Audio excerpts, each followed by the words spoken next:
कायद्याची भीती काय असते ना हे मी तुम्हाला दाखवून देईन। मुंबई पोलीस, महाराष्ट्र पोलीस यांच्यावरती माझा पूर्ण विश्वास आहे। 48 तास हातामध्ये दिले ना साफ करून ठेवतील महाराष्ट्र। मी काय फार तुम्हाला इथे भाषण करण्यासाठी परत या महाराष्ट्रामध्ये परत कुठच्या बाईकडे मुलीकडे कोणी वाकड्या नजरेने बघायची कोणाची हिंमत होणार नाही। ती कसे प्रश्न सोडवतो तुम्हाला माहिती आहे बरं का? पहिल्यांदा हात जोडून जातो, समोरच्याने ऐकलं नाही तर हात सोडून जातो। जातं ना कायद्याची भीती काय असते ना हे मी तुम्हाला दाखवून देईन। परत या महाराष्ट्रामध्ये परत कुठच्या बाईकडे मुलीकडे कोणी वाकड्या नजरेने बघायची कोणाची हिंमत होणार नाही। याच पोलीस यंत्रणेला सांगणार 48 तास देणार। मुंबई पोलीस, महाराष्ट्र पोलीस यांच्यावरती माझा पूर्ण विश्वास आहे। 48 तास हातामध्ये दिले ना साफ करून ठेवतील महाराष्ट्र अख्खा। सगळ्या गोष्टी माहिती असतात पण कोण घेणार अंगावरती? आज अनेक विषय या महाराष्ट्रामध्ये पडलेले आहेत। महिलांचे विषय आहेत, शेतकऱ्यांच्या आत्महत्या होत आहेत, बी बियाण्यांचा प्रश्न आहे, विम्याचा प्रश्न आहे। दरवर्षी आपलं तेच सगळ्या गोष्टी चालू आहेत आणि आमचे सगळे सरकारी सगळे लोक गोल गोल उत्तर देत आहेत आणि आत्महत्या काही थांबत नाहीत। या सगळ्या गोष्टींवरची उत्तरं असतात, या सगळ्या गोष्टींवरची उत्तरं आहेत। आपण जी महाराष्ट्राची ब्ल्यूप्रिंट काढली होती त्या ब्ल्यूप्रिंटमध्ये या सगळ्या गोष्टी दिलेल्या आहेत। पण तुम्ही माझ्या हातामध्ये ही सगळी गोष्ट दिली पाहिजेत। आज विधानसभेच्या निवडणुका लागल्या आहेत। मी काय फार तुम्हाला इथे भाषण करण्यासाठी आलेलो नाही। मी मला राजूने सांगितलं होतं इथे स्वागत आहे। जेव्हा केव्हा विधानसभेच्या निवडणुका लागतील तेव्हा लागतील। मी मराठवाड्यामध्ये काल मी 2 जागा विधानसभेच्या काल जाहीर केल्या, गडचिरोलीमध्ये, आज यवतमाळमध्ये इथे आलोय, वणीला आलोय। आज पण मला एक गोष्ट जाहीर करायची आहे, म्हणजे या वणी या विधानसभा मतदारसंघामध्ये मी आमचे राजू उंबरकर यांची उमेदवारी आज इथे जाहीर करतोय।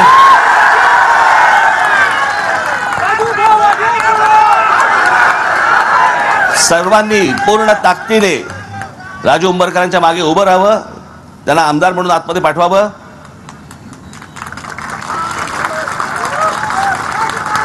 मी तुम्हाला सांगतो की हा बदल तुमच्याकडनं घडवून द्या, मला घडवून द्या।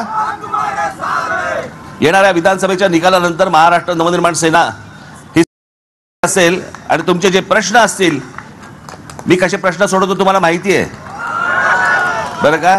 पहिल्यांदा हात जोडून जातो, समोरच्याने ऐकलं नाही तर हात सोडून जातो।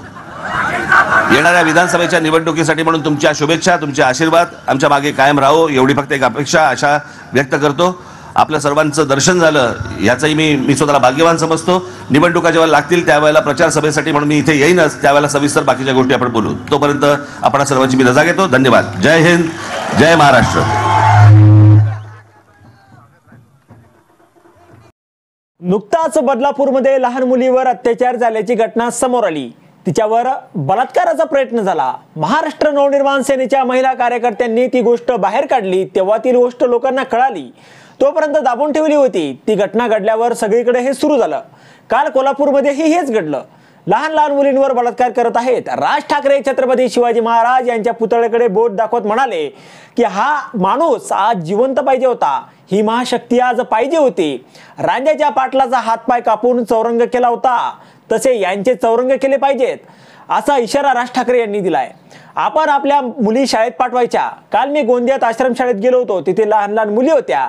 कोणावर कायद्याचा वचक राहिलेला नाहीये, याचा दोष मी पोलीस यंत्रणेला अजिबात देणार नाही, कारण यांच्यावर जो सरकारी दबाव असतो त्यामुळे यांना तसं वागावं लागतं। कारण यांनी काही करायला घेतलं की त्यांचं निलंबन करणार, त्यांना नोकरीवरून काढून टाकणार, चौकशा लावणार आणि जे सरकारमध्ये बसलेत त्यांच्या चौकशा कधी लावत नाहीत। कुठे लाठीचार्ज करायला लावणार, परिस्थिती हाताळण्यासाठी त्यांच्याकडे काही नाही, असं थोडी चालतं, असा सवाल राज ठाकरे यांनी केलाय।